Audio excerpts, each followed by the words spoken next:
Hello, my name is Skylar Emerson. I am 34 years old. Exactly 6 months ago, I stood in a room that smelled like expensive mahogany, old paper, and the cold, lingering scent of my father's favorite tobacco. I watched a lawyer, a man who had known my family for 30 years, close a leather-bound folder with a finality that echoed through my chest like a closing tomb. In that silent, wood-paneled office in downtown Asheville, North Carolina, I realized that 20 years of being the reliable daughter, the one who stayed, the one who handled the taxes and the hospital visits, was worth exactly 40 acres of dirt and rattlesnakes. My sister Brooklyn sat in the chair next to me, dabbing a perfectly dry eye with a lace handkerchief. She was inheriting the Emerson estate, a historic 6-bedroom mansion that sat like a crown on the hills of the Blue Ridge Mountains. I was being handed a deed to a rocky, jagged patch of land on the outskirts of the county that even the mountain goats seemed to avoid. My husband, Ethan, sat on my right. He didn't look at me. He was looking at Brooklyn's side of the table, his eyes narrow, already doing the math on the commission he could make if she decided to sell the mansion. "It's for the best, Skylar," Brooklyn whispered, her voice like a silk curtain hiding a knife. "You've always been so self-sufficient. You don't need the house to prove who you are." I didn't answer. I looked out the window at the Asheville rain, a long gray curtain of construction and brake lights, and I felt the weight of every swallowed dinner and every ignored accomplishment pressing down on me. I thought the betrayal was finished. I thought the favor was finally settled. I was wrong. Someone had been lying to me for years, and by the time I stood on that rocky ridge 3 weeks later, I was about to find out exactly why my parents had called it worthless. Before I go on, do me a small kindness. Like this video and tell me in the comments where you are listening from and what time it is for you. I love knowing who is sitting at the table with me tonight. Anyone who has ever been the reliable one in a family, you know the exhaustion I am describing. Let me take you back to that Tuesday morning, the day the driveway was empty and the truth started to leak out like water from a cracked pipe.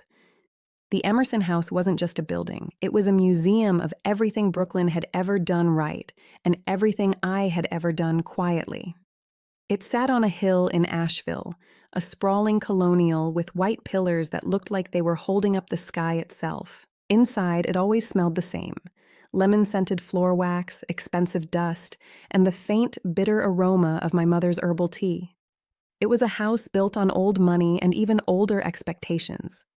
Growing up, there was a specific rhythm to our lives. My sister Brooklyn was 3 years younger than me, but in our parents' eyes, she was the sun, and I was just the satellite that kept the gravity stable. Brooklyn didn't walk through that house. She floated on a cloud of our parents' indulgence. She was the creative one, the spirited one, the one who needed protection. I was simply Skylar, the reliable one. Let me tell you something about being the reliable child. It's a trap. It's a cage made of thank yous that never arrive, and we knew we could count on yous that feel like lead weights. When Brooklyn was 6 and broke a Ming vase playing indoor soccer, my mother, Margaret, didn't shout. She gave Brooklyn a hug and said, "Oh, honey, accidents happen to girls with so much energy." When I was 9 and got a B+ on a math test because I had spent the night helping Brooklyn with her homework, my father, Harold, looked at me over his newspaper and said, "We expected better, Skylar. You're the one we don't have to worry about. Don't start making us worry." That was the arrangement. Brooklyn got the forgiveness. I got the expectations. By the time we reached our 20s, the gap between our lives was a canyon. Brooklyn decided she wanted to be a lifestyle influencer. My parents emptied a significant portion of their liquid savings to fund her brand. They bought her the lighting kits, the designer wardrobe, and paid for networking trips to Bali and Paris that looked suspiciously like vacations. Every time a new venture of hers failed, and they all did, my mother would just sigh and say, "She's just finding her voice, Skylar. Not everyone is as practical as you." I, the practical one, took out student loans. I worked 2 jobs, one at a campus library and another late-night shift at a diner, to pay for my degree in urban planning and GIS. I remember graduating and standing in the sun with my diploma, looking for my parents in the crowd. They were there, but they were staring at their phones. Brooklyn had just posted a new video, and they were busy liking it and responding to comments to help her engagement. They barely looked up when I walked over. My father just patted my shoulder and said, "Good job, Skylar. Now you can start a real career and maybe help your sister with her business plan." If you're listening to this and you've ever been the one who had to grow up too fast so someone else could stay a child forever, hit that subscribe button. I want to know I'm not the only one who has sat at a dinner table and felt invisible while the golden child took up all the oxygen in the room. Leave a comment with the word steady if you've always been the one holding things together. As the years went by, my steadiness became my parents' safety net. When my father's real estate business hit a slump 5 years ago, it wasn't Brooklyn they called. It was me. I spent my weekends in the dusty home office of the mansion, going through spreadsheets, finding the leaks in their finances, and silently moving my own savings into their joint account to cover the property taxes. I told myself I was doing it because I loved them. I told myself it was family business. But the cruelest thing about favoritism isn't the lack of money, it's the lack of acknowledgement. I remember one specific Thanksgiving. I had spent 8 hours in the kitchen with my mother, roasting the turkey, mashing the potatoes until my wrists ached, and making sure the gravy was exactly how my father liked it. Brooklyn arrived an hour late, wearing a silk dress that cost more than my monthly mortgage payment. She sat down, took a photo of the table, and posted it with the caption, "So grateful for the traditions we keep." My father raised his wine glass and looked at Brooklyn with a glow I had never once felt directed at me. "To Brooklyn," he said, "for bringing so much life and beauty back to this house. It's so quiet when you're gone." My mother squeezed Brooklyn's hand. "We're so proud of you, sweetie. You really have the Emerson spirit." I sat there, the heat from the stove still burning my cheeks, the smell of the turkey I had cooked filling my lungs, and I realized I wasn't a daughter to them. I was the furniture. I was the floorboards, sturdy, reliable, and meant to be walked on without a second thought. Even when I married Ethan, the pattern didn't break. Ethan was a real estate broker, and my parents loved him, not because he was a good husband to me, but because he understood the value of the Emerson name. They spent more time talking to him about market trends and the mansion's appraisal than they did asking me if I was happy.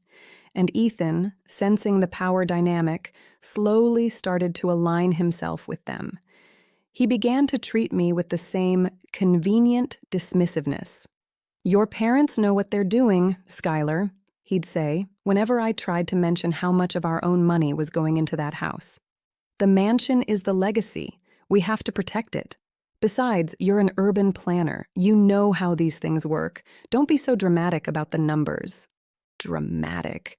That was the word they used whenever the furniture started to creak. By the time the funeral came, I had spent 15 years being the silent backbone of a family that didn't even know my strength. I had paid the bills they ignored. I had handled the medical records my father hid. I had mended the relationships Brooklyn broke with her influencer outbursts. I thought that by the time they left this world, they would finally have seen me. I thought the will would be the one place where the math finally added up. But when the lawyer, Mr. Vance, opened that folder, I realized the math was never meant to be fair. It was meant to keep the golden child in her palace and the reliable child in the dirt. Literally. "To Brooklyn," the lawyer had read, "the family residence and all active investment accounts." "To Skylar," he continued, not even looking up, "the 40-acre parcel known as the Emerson Ridge, including all outbuildings and the cabin located thereon, to be hers in its entirety, with no further claim to the primary estate." I remember the silence that followed. It was the same airless silence from my childhood. Brooklyn made a soft, theatrical sound of surprise, her hand going to her throat. Ethan's chair creaked as he leaned forward, his eyes already darting to Brooklyn's side of the table. They thought they had won. They thought they had finally pushed the convenient daughter out into the cold with a piece of worthless rock. They didn't realize that for 15 years, I hadn't just been paying their bills. I had been studying the maps, and I knew something about that worthless dirt that was about to change the gravity of this entire family. The rain in Asheville doesn't just fall, it settles into your bones. It's a gray, heavy mist that turns the Blue Ridge Mountains into ghosts. That morning, the mountains were hidden, and so was the truth, tucked away inside a manila folder on Mr. Vance's desk. We were at the law firm of Harmon and Vance, a place that felt like it hadn't seen a new piece of furniture since 1974. The room smelled of old leather, dust, and the sharp, clinical scent of peppermint candies that Mr. Vance kept in a crystal bowl on his desk. Mr. Vance was 78 years old. He had been my father's lawyer, his golf partner, and the man who had seen every Emerson secret for 4 decades. He adjusted his spectacles, the gold rims catching the dim morning light, and looked at us over the top of his desk. Brooklyn sat to my left. Even in grief, she was a masterpiece of branding. She wore a black silk coat that cost more than my first car, her hair perfectly coiffed, a single pearl earring shimmering like a tear she refused to shed. She kept dabbing at the corners of her eyes with a lace handkerchief, making small, delicate sniffing sounds. To anyone else, she looked like a shattered daughter. To me, she looked like someone waiting for the winning lottery numbers to be read aloud. Ethan, my husband, sat on my right. He had spent the car ride over talking about market volatility and portfolio diversification, but I knew what he was really doing. He was counting. He was mentally appraising the furniture in this office, the cars in the parking lot, and the potential zeros on the check we were about to receive. He didn't hold my hand. His hands were busy adjusting his tie, his eyes darting between Mr. Vance and Brooklyn. "Skylar, Brooklyn," Mr. Vance began, his voice like dry parchment rubbing together. "Your parents were very specific. They spent the last year of their lives ensuring that their legacy was distributed according to their vision of the family's future." He opened the folder. The click of the metal clasp felt like a gunshot in that quiet room. "To my daughter, Brooklyn Emerson," Mr. Vance read, his voice steady. "The family residence on Blackwood Hill, including all its contents, historical heirlooms, and the surrounding 12 acres of landscaped grounds. Additionally, all active investment accounts, the municipal bond portfolio, and the liquid cash reserves held at the First National Bank." I felt the air leave the room. The house, the money, everything that made the Emerson name mean something in this town was gone in a single sentence. I looked at Brooklyn. She didn't look surprised. She looked satisfied. She leaned back, the lace handkerchief finally disappearing into her purse. "And to my daughter, Skylar Emerson," Mr. Vance continued, and for the first time, he looked at me. There was something in his eyes. Pity? Regret? I couldn't tell. The 40-acre parcel known as the Emerson Ridge, including all outbuildings and the cabin located thereon, to be hers in its entirety, with no further claim to the primary estate. Silence. The kind of silence that happens right after a car crash, before the screaming starts. The ridge. A vertical wall of rock and scrub pine on the edge of the county line. My father used to call it the place where trees go to die. It was a tax liability. It was a joke. It was where they sent the reliable daughter to be forgotten while the golden child lived in the palace. If you've ever sat in a room and realized that the people who were supposed to love you the most had been planning your exit for years, I want you to hit that subscribe button right now. Tell me in the comments, have you ever been left the worthless part of a family legacy while someone else walked away with the crown? I read every story, and I promise you, you are not alone in that silence. Ethan's chair creaked as he shifted. I didn't have to look at him to know his face had gone cold. The property investor in him had just done the math, and the result was 0. He didn't offer a word of comfort. He didn't even look at me. That's it?" Ethan finally spoke, his voice thin and sharp. "The Ridge? Mr. Vance, there must be a mistake. Skylar has been the one managing their medical records. She's the one who handled the estate taxes for 3 years. She basically ran that house from her laptop." Mr. Vance didn't flinch. There is no mistake, Ethan. Harold and Margaret were very clear. They believed Skylar was, and I quote, highly capable of building her own future, whereas Brooklyn required the security of the family nest. Brooklyn turned to me then. She reached out and patted my arm, her skin cold and smooth. Oh, Skylar, honey, don't be upset. Dad always said you were the strong one. You've always been so self-sufficient. You don't need the mansion to be happy. You have your career, your GIS maps, your little office. This ridge, it's peaceful. It's exactly your style. Quiet and out of the way. It was the ultimate insult wrapped in a sugar-coated lie. They were punishing me for being strong. They were rewarding her for being useless. They had turned my competence into a reason to disinherit me. I understand, I said. My voice was so quiet I barely recognized it. I stood up, smoothing my skirt, feeling the weight of the ridge pressing down on my shoulders like a mountain. I didn't wait for the rest of the legal jargon. I didn't wait for the fake hugs. I walked out of that office into the Asheville rain, and as I stood on the sidewalk, I realized something. My parents thought they were giving me a pile of rocks to keep me quiet. They thought they were burying me. What they didn't realize was that I was an urban planner. I spent my life looking at what's underneath the dirt. And as the rain washed over me, I felt a strange, cold clarity. I wasn't just a daughter anymore. I was an Emerson who had just been given 40 acres of the most interesting, worthless land in North Carolina. The drive home from the lawyer's office was the quietest 30 minutes of my life. Ethan didn't turn on the radio. He didn't ask me how I was feeling. He just gripped the steering wheel of his Audi so hard his knuckles turned the color of bone. To Ethan, land wasn't earth and trees. It was a commission. And in his eyes, I had just lost the biggest commission of our lives. When we stepped into our kitchen, the house felt different. Smaller, colder, as if the walls themselves knew the Emerson name no longer carried the weight of a mansion. I went to the stove to put on the kettle. My hands were still cold from the rain, and I needed the heat of a ceramic mug to remind myself I was still standing. 38,000, Skylar, Ethan said. He didn't sit down. He stood by the kitchen island, his briefcase still in his hand. That's what I appraised the ridge at last year. $38,000. Do you know what the mansion is worth? $2.5 million. Minimum.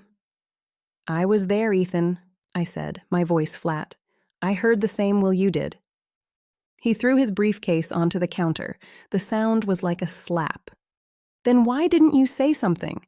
Why did you just sit there like a statue while Brooklyn took the investment accounts? You've spent 15 years doing the paperwork for that estate.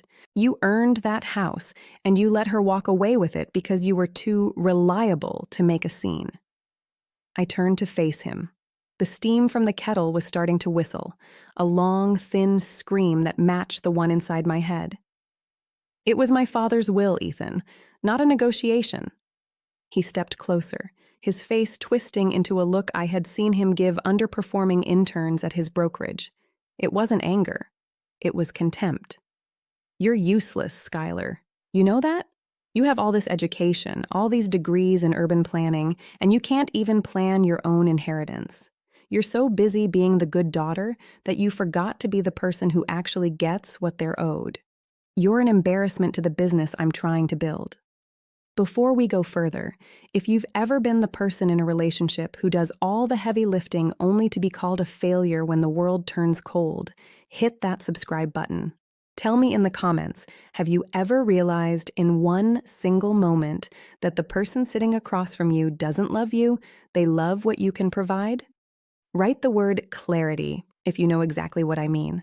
I didn't cry. I just watched the way the light hit the granite counter we were still paying off.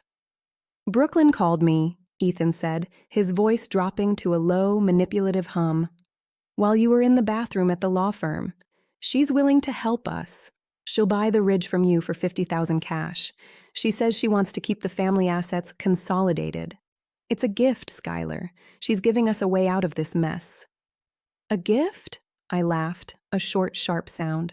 She's buying it for $50,000 because she knows I'm hurt and she wants to feel like a saint while she finishes me off. And you? You just want the cash to cover your latest over-leveraged flip. Ethan's eyes went dark. Take the money, Skylar. Sign the ridge over to Brooklyn by Monday.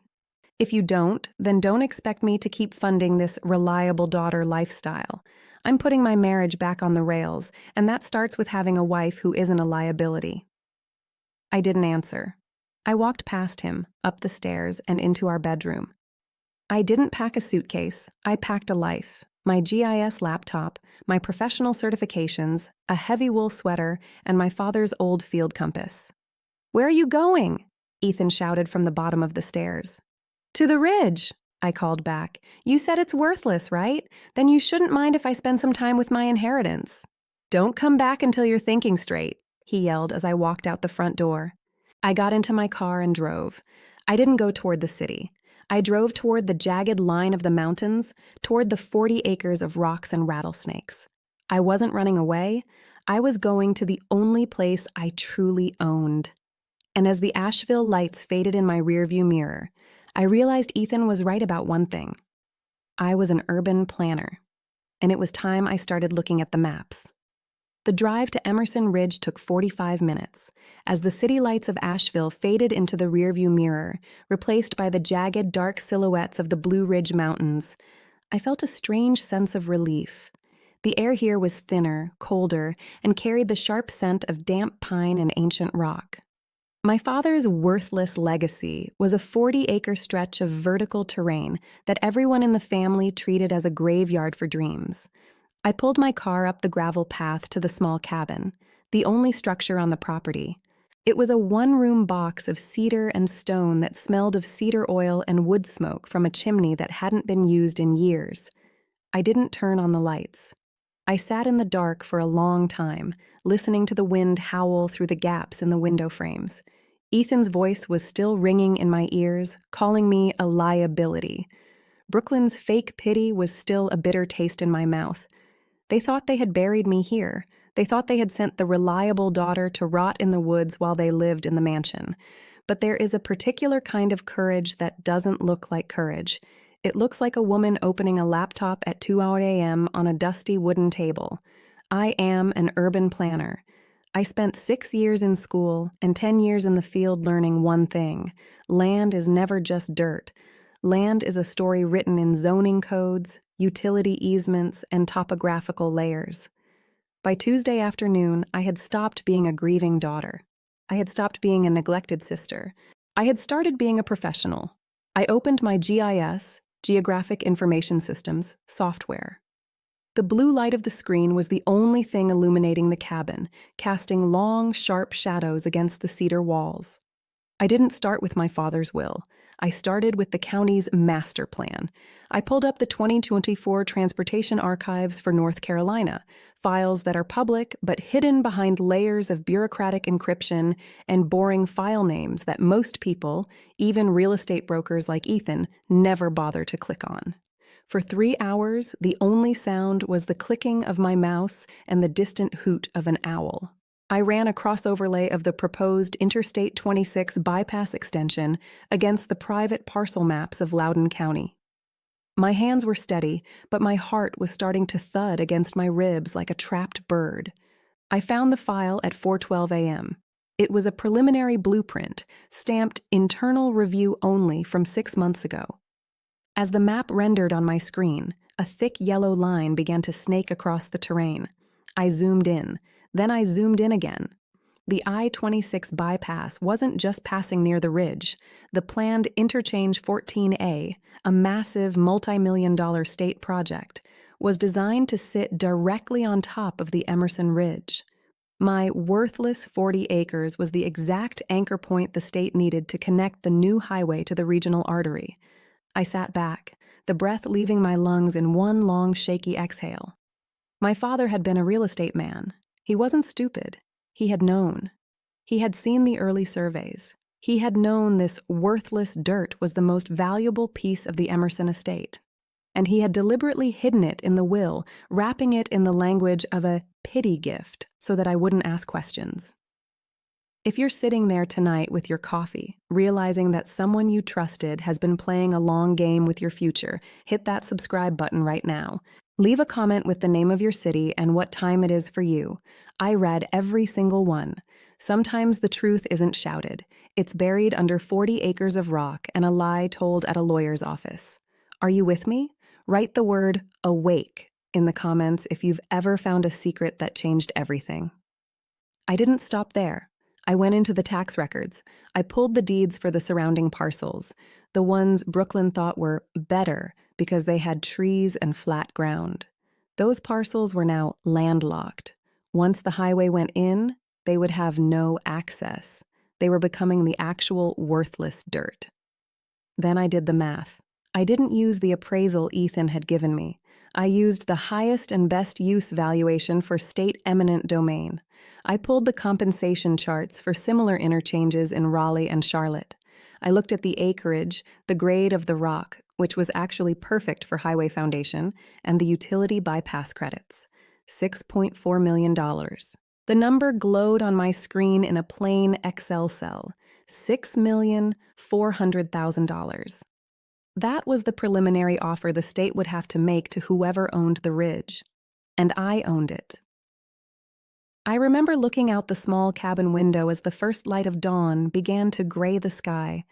The mountains were still there, cold and indifferent, but the gravity of my life had shifted. I wasn't the furniture anymore. I wasn't the floorboards meant to be walked on. I was the one holding the key to the family's entire future, and my parents had given it to me because they thought I was too reliable to ever look at the maps. They thought my silence was ignorance. They thought my compliance was weakness. They had spent 15 years embarrassing me in public, calling me practical and ordinary while they poured money into Brooklyn's hollow life. They had given her the mansion, a beautiful, expensive cage that she couldn't afford to maintain without the cash they had already drained. By 7 a.m., I had printed the blueprints. I had saved the data to 3 different cloud drives. I had stopped being the girl who swallowed her dinner and started being the woman who was about to serve a bill. The math was the kind of math you do not forget. $6.4 million wasn't just money. It was the price of every ignored accomplishment. It was the interest on 15 years of silence. It was the cost of my father's betrayal. I made a fresh cup of coffee, the steam rising in the cold cabin air. My phone buzzed on the table. It was a text from Ethan. "Are you done being dramatic? Brooklyn is coming over at noon to sign the buyback papers. Don't be late. We need that $50K to cover the mortgage." I didn't reply. I just watched the sun hit the ridge, turning the rocks into gold. I wasn't going to sign anything. I was going to wait for the state to call. And then I was going to wait for the moment when I could look my sister and my husband in the eye and tell them exactly how much worthless dirt was worth when a professional was the one holding the deed. The silence of the ridge was broken by a sound that had become a stranger to me over the last few days. The persistent, melodic chime of my ringtone. It wasn't just Ethan. Within an hour, my mother had called twice, and Brooklyn had sent a flurry of thinking of you texts that felt about as sincere as a plastic flower. They didn't know I had been up all night. They didn't know I had seen the state's yellow lines cutting through my rocky soil. To them, I was still just Skylar, the hurt, unlucky sister who needed to be managed. "Come home for dinner, Skylar," my mother's voice had pleaded when I finally answered. "Brooklyn is moving in, and she wants to celebrate the family's new chapter. We're all a little tense, honey. Let's just be together." I arrived at the mansion at 7 p.m. The white pillars were illuminated by soft, expensive floodlights, and for the first time, I didn't feel the usual pang of exclusion. I felt like a spy entering enemy territory with the only working map. Inside, the dining table was set with the good china, the pieces with the gold rims that were only supposed to come out for important occasions. Brooklyn sat at the head of the table, looking every bit the new queen of the Emerson estate.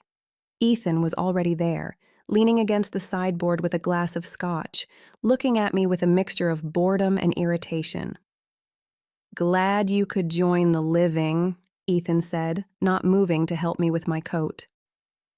"We were so worried, Skylar," Brooklyn chimed in, her voice dripping with that manufactured sweetness. "Ethan told us you've been camping out at the ridge. It sounds so rugged, but we've been talking as a family, and we want to help you move on from all this bitterness. My mother set a platter of roast chicken in the center of the table. Your sister has been very generous, Skylar. She knows the ridge is a burden. All those taxes, the liability, it's just not practical for a single woman, well, for someone in your position, to hold on to it. If you've ever sat at a table where everyone is smiling at you but you know they're holding a net behind their backs, hit that subscribe button right now. Tell me in the comments, what's the most generous lie someone has ever told you to get what you had? Write the word vulture if you've seen this play before. Brooklyn slid a single sheet of paper across the mahogany table. It was a standard land transfer deed. I'll give you $50,000, Skylar. Cash. It's more than the land is worth, but I want you to have a fresh start. You can get a nice little condo, maybe something closer to your office. We'll keep the Emerson land together, just like Dad would have wanted. I looked at the paper. Then I looked at Ethan. He was nodding, his eyes hungry for that $50,000 that he surely planned to invest for me. They were all leaning in, waiting for the reliable daughter to do the sensible thing. They thought they were throwing me a lifeline. In reality, they were trying to buy a $6 million lottery ticket from me for the price of a used car. Family is everything, Skylar, my mother whispered, touching my hand. I pulled my hand away slowly. I didn't scream. I didn't throw the scotch in Ethan's face. I just stood up, leaving the paper on the table. I'm not signing anything tonight, I said. My voice was steady, a sharp contrast to the frantic thumping in my chest. Don't be difficult, Skylar, Ethan snapped. It's a gift. Take it, and let's go home. I am home, I said, looking around the mansion one last time. I'm just not sure any of you are invited anymore. I walked out of the house, the heavy oak door clicking shut behind me. As I drove back toward the dark, rocky silhouette of the ridge, I realized the trap had been set, but they were the ones who had just walked into it. The state was meeting on Wednesday, and I was going to be the only Emerson in the room who actually knew what the dirt was worth. The Loudoun County Township Hall smelled exactly like my childhood. Floor wax, burnt coffee, and the heavy, stagnant air of people waiting for a decision they couldn't control. It was Wednesday evening, 6 p.m. Outside, the North Carolina sky was a bruised purple, but inside, the fluorescent lights flickered with a clinical, unforgiving hum. I had spent my whole life being the girl who sat in the back row of these meetings, taking notes for my father or checking the zoning maps for Brooklyn's latest business venture. Tonight, I wasn't there to take notes. I was there to be the footnote that changed the whole story. I wore my best charcoal suit, the one I used when I had to present multi-million-dollar urban projects to the city council. It was crisp, professional, and gave me a spine made of iron. I didn't wear jewelry except for my father's old field compass tucked into my pocket. I wasn't there for revenge. I was there for an audit of the truth. Brooklyn was already there, sitting in the second row. She had dressed for a performance. A camel hair coat draped over her shoulders, gold earrings that caught the light every time she tossed her hair. She was talking to a reporter from the Asheville Tribune, leaning in close, her voice a practiced melody of family legacy and community vision. Ethan sat next to her, looking every bit the successful real estate broker in his slim-fit blazer, his eyes darting around the room, appraising the people as if they were square footage. They didn't see me walk in. I sat in the fifth row next to an old surveyor I had worked with years ago. He nodded to me, a silent professional greeting. I opened my laptop, the screen glowing blue against my face, and I pulled up the state's final compensation summary. The meeting began with the usual bureaucratic drone. The mayor spoke, then the county commissioner. Then Miss Deirdre Pike, the senior planner for the North Carolina Department of Transportation, stood up. She was a woman who had been doing her job for 20 years, exact, careful, and totally indifferent to family drama. She clicked a laser pointer, and the map I had memorized in the dark cabin appeared on the white wall. "Good evening," Miss Pike said. "Tonight we are finalizing the preliminary alignment for the I-26 bypass extension. This project involves the acquisition of several key parcels under eminent domain for the primary interchange. Exit 14A. I watched Brooklyn. She leaned forward, her hand going to her throat. She thought she knew what was coming. She thought the mansion's acreage was the prize. The anchor for this interchange, Miss Pike continued, her voice flat and professional, is parcel 047B, commonly known as Emerson Ridge. This 40-acre stretch is the sole technical requirement for the ramp and utility easement. Based on the highest and best use analysis for a commercial corridor, the preliminary fair market compensation estimate for this parcel is approximately $6.4 million. The room didn't just go quiet, it went airless. It was the sound of 70 people realizing that the worthless pile of rocks on the edge of the county was now the most valuable piece of dirt in the state. If you've ever sat in a room and watched the people who underestimated you realize they were looking at the wrong daughter the whole time, hit that subscribe button right now. Tell me in the comments, what's the one thing people told you would never amount to anything, only for you to prove them wrong? I read every single one. Write the word value if you've ever found your own worth when the world tried to bury it. Ethan stood up so fast, his chair scraped the floor like a scream. Miss Pike, he called out, his broker voice coming back into play. I'm Ethan Whitfield, the primary contact for the Emerson family estate. We've been expecting this. We are prepared to begin negotiations on behalf of the family trust to ensure this project moves forward smoothly. Brooklyn stood up beside him, dabbing at a dry eye. It's what our father would have wanted, she added, her voice loud enough for the reporter to hear. Using our legacy to help the county grow. I didn't shout. I didn't stand up and scream that they were liars. I waited. I let the silence hold for exactly 4 seconds. I am an urban planner. I know how to time a presentation. I stood up slowly. I didn't look at Brooklyn. I didn't look at Ethan. I looked at Miss Pike. Miss Pike, if I may, I said. My voice was the exact temperature of a bank vault. Skylar Emerson, registered owner of parcel 047B. I've already reviewed the state's compensation offer and the eminent domain summary you sent to my office yesterday. The silence in the room shifted. It became heavy, focused, and terrified. Brooklyn turned her head so slowly it looked painful. Ethan's mouth opened, but no words came out. Skylar? Brooklyn whispered, but it wasn't a question. It was a realization. Miss Pike, I continued, ignoring the ghost beside me. I am here tonight to formally accept the state's preliminary offer.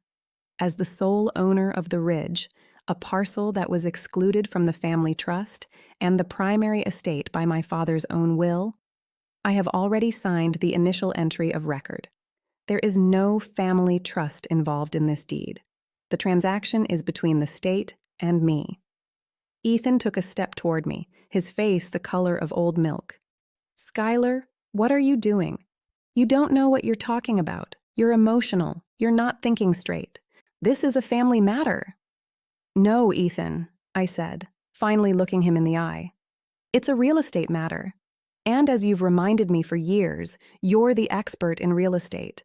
But I'm the one with the deed, and I'm the one who did the audit.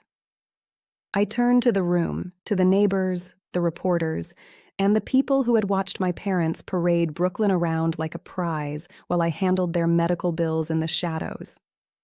For 15 years, I said, my voice rising just enough to fill the hall, I was the reliable daughter. I was the one who was practical enough to be given the worthless dirt, while the mansion went to the sister who needed the security. Well, I've decided to be practical one last time. I've accepted the $6.4 million, and I've also filed a formal disclosure regarding the attempted buyback fraud that occurred at my parents' dining table 2 nights ago.